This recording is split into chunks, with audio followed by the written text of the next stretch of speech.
महाराष्ट्र में नई सरकार के गठन के बाद एकनाथ शिंदे मुख्यमंत्री बने और उद्धव गुट की मुश्किलें बढ़नी शुरू हो गईं। पहले तो सभी साम दाम और दंड भेद अपनाने के बाद भी जब बागी विधायक नहीं माने तो उद्धव ठाकरे ने भावुकता का खेल दिखाते हुए बागियों के घर लौटने की उम्मीद जतानी शुरू कर दी। लेकिन शिवसेना के बागी विधायकों की सबसे बड़ी दिक्कत राज्यसभा सांसद संजय राउत हैं। ये विधायक कई बार बोल चुके हैं कि संजय राउत एनसीपी और उसके मुखिया शरद पवार के एजेंट के रूप में काम कर रहे हैं। बागियों ने अपने बयान में उद्धव ठाकरे के लिए तो सम्मान दिखाया, पर शिवसेना के बयानवीर बन चुके संजय राउत को एनसीपी का एजेंट तक करार दिया है। बागियों ने साफ कर दिया कि राउत को साथ लेकर उद्धव ठाकरे से उनकी सुलह की राह बेहद कठिन है। लेकिन इन सभी संभावनाओं के बीच संजय राउत फिर से एनसीपी प्रमुख शरद पवार के घर जाकर उनसे मुलाकात करने लगे हैं। हर वक्त अपने तीखे बयानों से सुर्खियां पाने वाले राउत इस बार मीडिया से दूरी बना रहे हैं, लेकिन शरद पवार से जाके मुलाकात कर आए हैं। दोनों के बीच क्या बातें हुई इस पर खुलासा तो नहीं हुआ, लेकिन सूत्रों का कहना है कि दोनों के बीच भले ही शिष्टाचार भेंट दिखाई जा रही हो, पर राउत कोई खिचड़ी जरूर पका रहे हैं। लेकिन राउत का मीडिया के सवालों पर चुप्पी साधना भी बड़े सवाल पैदा करता है। इसीलिए अब यह सवाल भी उठ रहे हैं कि जिस वजह से बागी विधायकों में नाराजगी है, आखिर वही काम संजय राउत क्यों कर रहे हैं? क्योंकि राउत पर पहले भी आरोप लग चुके हैं कि उन्हीं की वजह से भाजपा शिवसेना के बीच दरार आई और शिवसेना भाजपा से अलग होकर अपने हिंदुत्व के मुद्दे पर कमजोर हो गई। हालांकि अब शिवसेना के बागी विधायकों ने मातोश्री की तरफ नरमी बरतने के संकेत देने शुरू कर दिए हैं, लेकिन शिवसेना प्रमुख उद्धव ठाकरे की मुश्किलें कम नहीं हो रही हैं। सीएम की कुर्सी जाने के बाद शिंदे गुट लगातार मजबूत हो रहा है, तो उद्धव सेना से पार्टी नेता लगातार टूट रहे हैं। इस वक्त उद्धव ठाकरे के सामने सबसे बड़ी चुनौती शिवसेना को एकजुट करने से पहले टूट को रोकना है। वहीं बागी विधायकों के संजय राउत को एनसीपी का एजेंट कहना और राउत को साइड करके ही बात करने के संकेत देना उद्धव के लिए बड़ी मुश्किल की घड़ी है। बता दें कि शिवसेना के बागियों ने संजय राउत पर अपनी ही पार्टी के नेताओं की तुलना में एनसीपी प्रमुख शरद पवार के अधिक करीब होने का आरोप लगाया है। बागियों का दावा इसलिए भी पुख्ता है और साथ ही कई नए सवाल पैदा करता है, क्योंकि पवार और राउत दोनों ने शिवसेना अध्यक्ष उद्धव ठाकरे के नेतृत्व वाली महाविकास अघाड़ी सरकार के गठन में महत्वपूर्ण भूमिका निभाई थी। Bureau report, news of India. Eknath Shinde Uddhav Thackeray को लगातार झटके पर झटका देते जा रहे हैं और उनके हर झटके के साथ उद्धव ठाकरे की पार्टी पर पकड़ कमजोर होती जा रही है। ठाणे नगर निगम में उद्धव ठाकरे गुट का सफाया करने के बाद एकनाथ शिंदे ने नवी मुंबई नगर निगम पर धावा बोल दिया और बड़ी संख्या में पार्षदों को अपने गुट में शामिल कर लिया। जानकारों का कहना है कि नवी मुंबई के 32 पार्षदों ने मुख्यमंत्री शिंदे का समर्थन किया है। इसके पहले ठाणे म्युनिसिपल कॉर्पोरेशन के 67 में से 66 पार्षदों ने शिंदे गुट का दामन थाम लिया था। सभी पार्षदों ने मुख्यमंत्री के आवास पर पहुंचकर अपना समर्थन जाहिर किया था। खास बात यह है कि ठाणे में फिलहाल उद्धव गुट का एक ही पार्षद नंदिनी विचारे बाकी हैं। नंदिनी लोकसभा में शिवसेना के विप राजन विचारे की पत्नी हैं। ठाणे में पक्ष बदलने वाले मेयर नरेश महास्के ने बताया, हम सभी पहले दिन से ही उनके साथ थे। हालांकि पहले कुछ लोग खुलकर एक साथ नहीं आए थे, इसलिए हमने फैसला किया है कि हम सभी शिंदे को आधिकारिक समर्थन दिखाने के लिए साथ आए। केवल नंदिनी विचारे हमारे साथ नहीं हैं, 2 और पार्षद नरेश मानेरा और सुधार कोकाटे भी मौजूद नहीं रह सके, क्योंकि मानेरा की बाईपास सर्जरी हुई है और कोकाटे दौरे पर है। हालांकि ये हमारे साथ हैं। शिवसेना सुप्रीमो उद्धव को लग रहे झटकों का दौर थमा नहीं है। पूर्व सांसद आनंद राव असुल ने भी पार्टी से इस्तीफा दे दिया है, वह भी शिंदे गुट में शामिल हो सकते हैं। इधर बागी विधायकों के समूह में शामिल गुलाब राव पाटिल दावा कर चुके हैं कि 18 में से 12 सांसद पक्ष बदल सकते हैं। दूसरी तरफ राज्य में कैबिनेट विस्तार को लेकर भी तैयारियां जोरों पर हैं। मुख्यमंत्री शिंदे और उप मुख्यमंत्री देवेंद्र फडणवीस अंतिम मुहर के लिए राजधानी दिल्ली का दौरा कर सकते हैं। सूत्रों का कहना है कि कैबिनेट में भाजपा 28 विभाग अपने पास रखेगी और 14 विभाग शिंदे गुट को देगी, लेकिन इस पर अंतिम फैसला भाजपा का नेतृत्व करेगा। Bureau report, news of India. यह बात अब पूरी तरह से साफ है कि शिंदे गुट की बगावत के पीछे संजय राउत से सबकी नाराजगी है। इसलिए शिंदे गुट संजय राउत नामक कांटे को राज्यसभा चुनाव के दौरान ही निकालना चाहता था। अगर योजना पर अमल किया जाता तो संजय राउत राज्यसभा का चुनाव हार चुके होते। लेकिन इसमें खतरा यह है कि संजय राउत के चुनाव हारने के बाद उद्धव ठाकरे सतर्क हो जाते और बगावत की भनक उनको लग जाती। हालांकि शिंदे गुट राज्यसभा चुनाव से पहले ही बगावत के मूड में था। संजय राउत से खार खाए शिवसेना के विधायकों ने एक प्लान भी तैयार किया था। इस प्लान के मुताबिक शिंदे खेमे का एक विधायक चर्च गेट स्टेशन के सामने एशियाई डिपार्टमेंट स्टोर में गया। उसने 10 छोटे टूथपेस्ट खरीदे। इस 10 टूथपेस्ट के जरिए 10 विधायकों के मतों को अवैध घोषित कराने की कोशिश करने की योजना बनाई गई। इसके लिए उन्होंने उंगली पर थोड़ा सा टूथपेस्ट लगाया। रणनीति यह थी कि मतपेटी में थोड़ा सा पेस्ट लगाया जाए ताकि वोट अस्पष्ट या मिटा दिया जाए और अमान्य घोषित कर दिया जाए। हालांकि बाद में रणनीति बदल दी गई। बागी विधायकों ने कहा कि संजय राउत को नीचा दिखाने का हमारा इरादा नहीं है। अगर हम ऐसा करते हैं तो उद्धव ठाकरे सावधान हो जाएंगे। शिंदे गुट के विधायक लगातार उद्धव ठाकरे के प्रति सम्मान की बात तो करते हैं, लेकिन वे संजय राउत से काफी नाराज हैं। उन्होंने तो राउत को एनसीपी सुप्रीमो शरद पवार का एजेंट तक घोषित कर दिया है। शिंदे गुट का कहना है कि संजय राउत एनसीपी के साथ मिलकर शिवसेना को कमजोर करने की कोशिश कर रहे हैं। विधायकों ने शिवसेना के हिंदुत्व की विचारधारा से भटकाने का आरोप भी लगाया। Bureau report, news of India. Uddhav Thackeray के विधायक अचानक से बगावत पर नहीं उतर आए। इसके पीछे कई वजहें हैं। हिंदुत्व से अलग होना, संजय राउत के खेल से तो सारे के सारे नाराज हैं, लेकिन कई ऐसे विधायक भी हैं जिनके साथ हैरान करने वाली घटनाएं हुई। मुख्यमंत्री बनते ही उद्धव ठाकरे पूरी तरह से बदल गए थे। विधायकों से मिलना तो दूर, उनका फोन भी नहीं उठाते थे।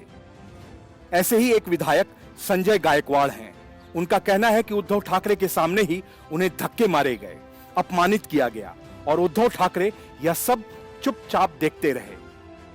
संजय गायकवाड़ ने दावा किया कि उद्धव ठाकरे उनका फोन तक नहीं उठाते थे।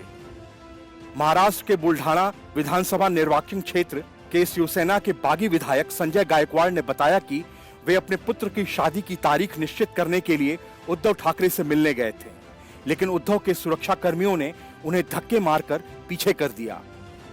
विधायक ने आगे कहा, उद्धव ठाकरे यह सब देखते रहे, लेकिन सुरक्षा कर्मियों से यह नहीं कहा कि रुको, वह मेरा शिवसैनिक विधायक है। संजय गायकवाड़ ने कहा कि उनकी कार को भी जलाने की कोशिश की गई थी। इस बारे में उद्धव ठाकरे से बात करने के लिए उन्होंने 4 से 5 घंटों तक 50 बार फोन किया, लेकिन कोई जवाब नहीं मिला। अब महाराष्ट्र में उद्धव ठाकरे की सरकार गिर चुकी है। भाजपा ने शिवसेना के बागी विधायकों के साथ मिलकर सरकार बना ली है। इसमें एकनाथ शिंदे को महाराष्ट्र का मुख्यमंत्री बनाया गया है, वहीं देवेंद्र फडणवीस उप मुख्यमंत्री बने हैं। हालांकि महाराष्ट्र में पिछले 15 दिनों से चल रहा राजनीतिक बवाल अभी भी थमा नहीं है। बता दें कि विधायक एकनाथ शिंदे शिवसेना के करीब 38 विधायकों के साथ बागी हो गए थे। ये लोग पहले महाराष्ट्र से सूरत गए, फिर वहां से असम के गुवाहाटी चले गए। वहीं से तय हुआ कि बागी विधायक भाजपा के साथ मिलकर सरकार बनाएंगे। फिर महाराष्ट्र में फ्लोर टेस्ट से पहले ही उद्धव ठाकरे ने इस्तीफा दे दिया था। इसके बाद एकनाथ शिंदे ने मुख्यमंत्री पद की शपथ ली थी। Bureau report, news of India. Shiv Sena का संकट अभी टला नहीं है और महाराष्ट्र में हर दिन सियासी धमाके हो रहे हैं, लेकिन मुंबई से दूर दिल्ली में भी हलचल काफी तेज है। कांग्रेस को अपनी पार्टी बचाने की चिंता ज्यादा सताने लगी है, लेकिन इन सबके बीच कांग्रेस के बड़े नेता आनंद शर्मा ने भाजपा अध्यक्ष जेपी नड्डा से मुलाकात कर कांग्रेस में धमाका कर दिया। यह मुलाकात इसलिए भी मायने रखता है कि अभी हिमाचल प्रदेश में चुनाव होने वाले हैं और जेपी नड्डा ही नहीं बल्कि आनंद शर्मा भी हिमाचल प्रदेश के ही रहने वाले हैं। G23 के मुखर नेताओं में एक रहे आनंद शर्मा पार्टी में काफी दिन से किनारे खड़े हैं। इसी उपेक्षा और किनारा कशी से तंग आकर कपिल सिब्बल पार्टी छोड़कर अखिलेश यादव के पास पहुंच गए। G23 के कई नेता भाजपा में शामिल हो चुके हैं। माना जा रहा है कि आनंद शर्मा उसी राह पर हैं। हालांकि आनंद शर्मा ने इस मुलाकात को निजी बताया और कहा कि वे कांग्रेस से ताल्लुक रखते हैं और उनका कहीं जाने का इरादा नहीं है। आनंद शर्मा उन 23 नेताओं में शामिल हैं जिन्होंने कांग्रेस में बड़े बदलाव के लिए पत्र लिखा था। जेपी नड्डा से मुलाकात के बाद कांग्रेस के राज्यसभा सांसद ने अपनी बात रखते हुए कहा कि उन्हें नड्डा से मिलने का पूरा अधिकार है। अगर मुझे भाजपा अध्यक्ष जेपी नड्डा से मिलना है तो मुझे उनसे मिलने का पूरा अधिकार है। मेरे लिए वह भाजपा अध्यक्ष नहीं है। हम दोनों एक ही राज्य से आते हैं और एक ही स्कूल में पढ़े हैं। इसका कोई राजनीतिक महत्व नहीं होना चाहिए। शर्मा ने कहा, अगर मुझे उनसे मिलना है तो खुलकर जाऊंगा, इसमें कौन सी बड़ी बात है। मैं कांग्रेस से ताल्लुक रखता हूं। वैचारिक विरोधी होने का मतलब यह नहीं कि हमारे बीच कोई व्यक्तिगत बंटवारा है। हम वैचारिक विरोधियों को अपना सामाजिक दुश्मन नहीं बनाते। आनंद शर्मा कई बार पार्टी नेतृत्व के सामने अपनी नाराजगी जाहिर कर चुके हैं। शर्मा ने कहा कि जहां तक मिलने की बात है तो जेपी नड्डा और मैं तो एक ही प्रांत हिमाचल प्रदेश के हैं और एक ही विश्वविद्यालय के छात्र रहे हैं और हमारे सामाजिक और पारिवारिक संबंध भी हैं। तो जब मुझे मिलना होगा तो मैं खुलकर मिल लूंगा। इस पर अफवाह फैलाना उचित नहीं है। हमारे बच्चे तो मिलते रहते हैं। Bureau report, news of India. Shiv Sena के बाद कांग्रेस में महासंग्राम शुरू हो गया। कांग्रेस ने अपने उन 11 विधायकों को नोटिस थमा दिया जो फ्लोर टेस्ट के दौरान गायब हो गए और उद्धव ठाकरे की सरकार बुरी तरह से विश्वास मत हार गई। इन सभी 11 विधायकों से पूछा गया है कि आखिर पार्टी के स्टैंड के खिलाफ जाने का क्या कारण था। लेकिन फ्लोर टेस्ट से ज्यादा गहरा मामला उन 7 विधायकों का है जिन्होंने क्रॉस वोटिंग करके कांग्रेस के नंबर 1 उम्मीदवार चंद्रकांत हंडोरे को हरा दिया। माना जा रहा है कि इस मामले में विधायक दल के नेता बाला साहब थोराट पर गाज गिर सकती है। नाना पटोले, चंद्रकांत हंडोरे और नसीम खान ने दिल्ली में पार्टी नेता राहुल गांधी से मुलाकात की है। सूत्रों का कहना है कि जल्द ही महाराष्ट्र और मुंबई कांग्रेस में बड़े बदलाव हो सकते हैं। विधान परिषद चुनाव में हुई क्रॉस वोटिंग और पार्टी के नंबर 1 उम्मीदवार चंद्रकांत हंडोरे की हार को लेकर पहली गाज महाराष्ट्र विधानमंडल में कांग्रेस विधायक दल के नेता बाला साहेब थोराट पर गिर सकती है। हालांकि कांग्रेस के एक वरिष्ठ नेता ने कहा कि जब पार्टी को हंडोरे को विधान परिषद की उम्मीदवारी और 29 वोटों का कोटा दिया गया था, तब हंडोरे ने खुद ही अपनी पसंद के 29 विधायक चुने थे। नाना पटोले ने राहुल गांधी से मुलाकात की। इससे पहले नसीम खान और चंद्रकांत हंडोरे राहुल गांधी से मिले थे। मुलाकात के बाद पटोले ने ट्वीट किया, विधान परिषद चुनाव में हंडोरे की हार को पार्टी नेतृत्व ने गंभीरता से लिया है। हाईकमान जल्द ही इस हार की समीक्षा करेगा।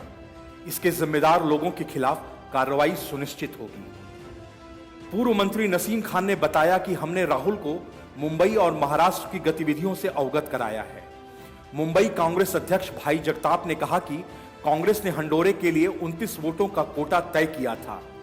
उन्हें 22 वोट मिले। क्रॉस वोटिंग करने वाले 7 विधायकों की तहकीकात होनी चाहिए। कांग्रेस नेता नसीम खान ने कहा कि जल्द ही दिल्ली से केंद्रीय पर्यवेक्षक मुंबई आएंगे और सारे घटनाक्रम की समीक्षा करेंगे। उनकी रिपोर्ट पर पार्टी नेतृत्व आगे फैसला करेगा। कांग्रेस नेता संजय निरुपम ने कहा कि पार्टी के चिंतन शिविर में अनुशासन के बारे में सबको स्पष्ट निर्देश दिए गए थे। पृथ्वीराज चौहान ने इस मामले को उठाया था। उन्होंने विधान परिषद चुनाव में क्रॉस वोटिंग करने वाले 7 विधायकों के खिलाफ कार्रवाई की मांग की थी। उनकी इस मांग का समर्थन पार्टी के भीतर से भी हो रहा है। महाराष्ट्र कांग्रेस के महासचिव जाकिर अहमद ने कहा कि पृथ्वीराज चौहान पार्टी के वरिष्ठ नेता हैं। उन्होंने सभी कांग्रेस जन की आवाज हाईकमान तक पहुंचाई है। कांग्रेस जन चाहते हैं कि मुंबई के महापौर और महाराष्ट्र के मंत्री रह चुके तथा दलित समाज की सशक्त आवाज चंद्रकांत हंडोरे को न्याय मिलना चाहिए। Bureau report, news of India. ईमानदारी की बातें करना और वास्तविकता में ईमानदारी दिखा पाना, दोनों में जमीन आसमान का फर्क है। और ये फर्क आम आदमी पार्टी की सरकार में साफ दिखता है कि किस तरह ईमानदारी का झूठा चोला ओढ़कर आम जनता को मूर्ख बनाया जाता है। पंजाब में आम आदमी पार्टी की सरकार बनने के कुछ वक्त बाद ही स्वास्थ्य मंत्री डॉक्टर विजय सिंगला के भ्रष्टाचार का कच्चा चिट्ठा सीबीआई तक पहुंच चुका था। लेकिन इससे पहले कि सीबीआई की भ्रष्टाचार निरोधक शाखा उन्हें गिरफ्तार करती, आम आदमी पार्टी सरकार ने बड़ा खेल करते हुए उन्हें खुद ही बर्खास्त कर दिया और अपनी पीठ थपथपाने लगी कि हमने भ्रष्टाचार के खिलाफ कार्रवाई की है। आप मुखिया अरविंद केजरीवाल से लेकर पंजाब के मुख्यमंत्री भगवंत मान तक ने पूरे देश में अपनी ईमानदारी का ढोल पीटा। लेकिन मजे की बात है कि उसी आम आदमी पार्टी सरकार ने अपने भ्रष्टाचारी नेता की जमानत का विरोध तक नहीं किया और उसे हाईकोर्ट ने जमानत दे दी। हाईकोर्ट में सिंगला के वकील ने दलील दी कि उनसे कोई रिकवरी नहीं हुई है। वहीं जिस कॉल रिकॉर्डिंग में उनकी आवाज बताई जा रही है उसके लिए सिंगला ने अपना वॉइस सैंपल दे दिया है। कहा जा रहा है कि इसीलिए आम आदमी पार्टी सरकार ने सिंगला का विरोध नहीं किया। लेकिन सवाल है कि सरकार ने जब पहले माना था कि करप्शन हुआ है तो ईमानदारी की चादर ओढ़ने का ढोंग करने वाली आम आदमी पार्टी सरकार ने आखिरकार सिंगला की जमानत का विरोध क्यों नहीं किया, जबकि मुख्यमंत्री भगवंत मान ने खुद सिंगला के पैसे मांगने की रिकॉर्डिंग होने और उनके गलती कबूलने का दावा किया था। गौरतलब है कि पिछली बार सुनवाई में पंजाब एवं हरियाणा हाईकोर्ट ने सरकार को कड़ी फटकार लगाई थी। सिंगला के वकील ने कहा था कि उनसे ना तो रुपयों की रिकवरी हुई और ना ही रिकॉर्डिंग में उनकी आवाज़ का कोई स्पष्ट सबूत है। इस पर सरकारी वकील यह स्पष्ट नहीं कर सके कि वो जमानत का विरोध कर रहे हैं या नहीं। हाईकोर्ट ने उन्हें सरकार से पूछने के आदेश देते हुए जमानत पर फैसला रिजर्व रख लिया था। वहीं विजय सिंगला की जमानत याचिका पर पिछली सुनवाई में हाईकोर्ट ने सरकारी वकील को समय दिया था।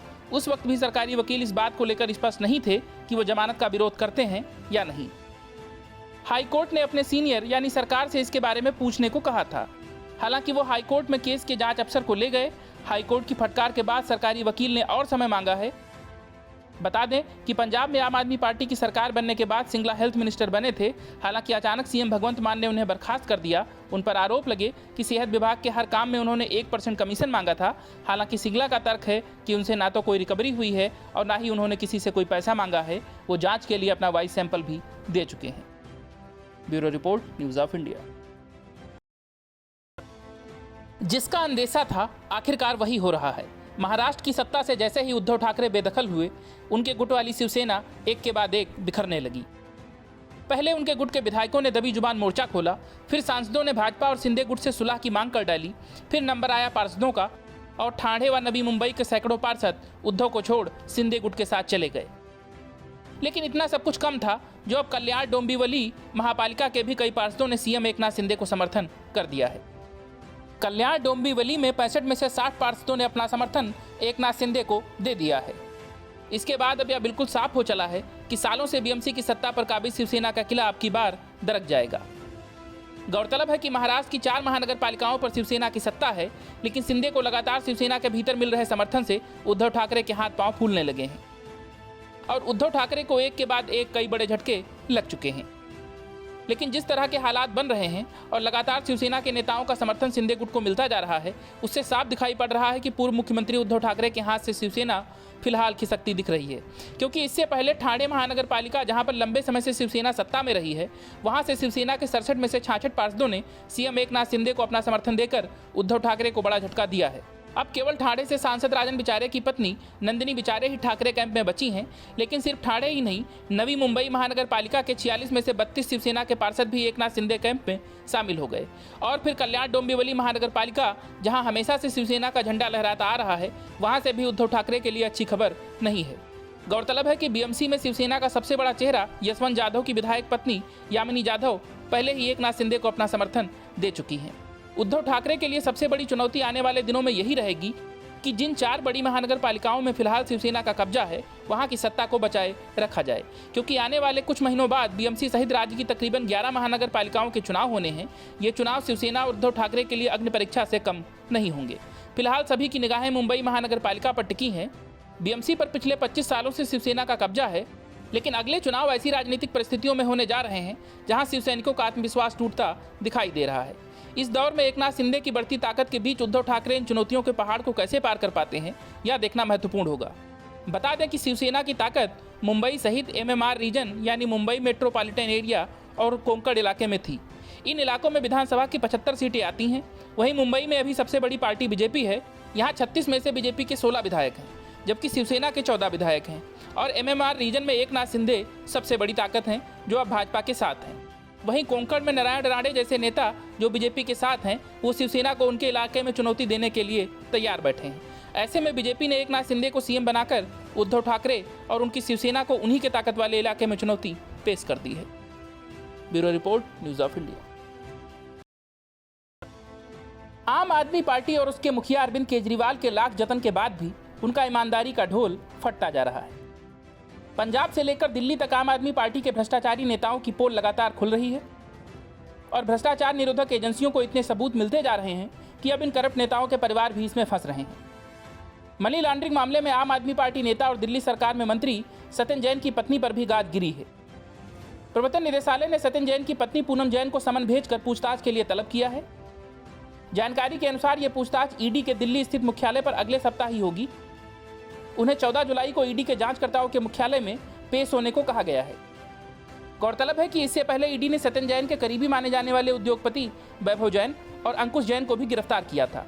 दोनों से इस मामले में पूछताछ की जा रही है, जिससे जैन के पूरे खेल की गुत्थी सुलझ सके। गौरतलब है कि इस मामले में जब 6 जून को छापेमारी की गई थी, तब ईडी ने कुल 2.35 करोड़ रुपए और करीब 133 सोने के सिक्के जब्त किए थे। वहीं इससे पहले दिल्ली हाईकोर्ट ने सत्यन जैन को बड़ी राहत भी दी थी। कोर्ट ने स्वास्थ्य मंत्री सत्यन जैन को मंत्रिमंडल से हटाए जाने की मांग वाली याचिका को खारिज कर दिया था। याचिका में कहा गया था कि हिरासत में जैन अभी भी एक कैबिनेट मंत्री के भत्तों और विशेषाधिकारों का आनंद ले रहे हैं, जबकि उन पर धन शोधन मामले में गंभीर आरोप हैं, जिसके लिए उन्हें कड़ी सजा दी जा सकती है। सत्यन जैन कथित मनी लॉन्ड्रिंग मामले में पिछले कई दिनों से न्यायिक हिरासत में हैं। ईडी ने 57 वर्षीय जैन को धन शोधन मामले में 30 मई को धन शोधन रोकथाम अधिनियम यानी PMLA की आपराधिक धाराओं के तहत गिरफ्तार किया था। ऑक्सीजन का स्तर गिरने के बाद उन्हें पिछले हफ्ते शहर के एक अस्पताल में भर्ती कराया गया था। जैन के अस्पताल में भर्ती होने के बारे में बताए जाने के बाद अदालत ने ईडी को वीडियो कॉन्फ्रेंस के माध्यम से दिन में बाद में जैन की उपस्थिति सुनिश्चित करने का निर्देश दिया था। न्यायाधीश ने एजेंसी की याचिका पर दलीलें सुनी और जैन की न्यायिक हिरासत 14 दिनों के लिए बढ़ा दी थी। Bureau report, news of India.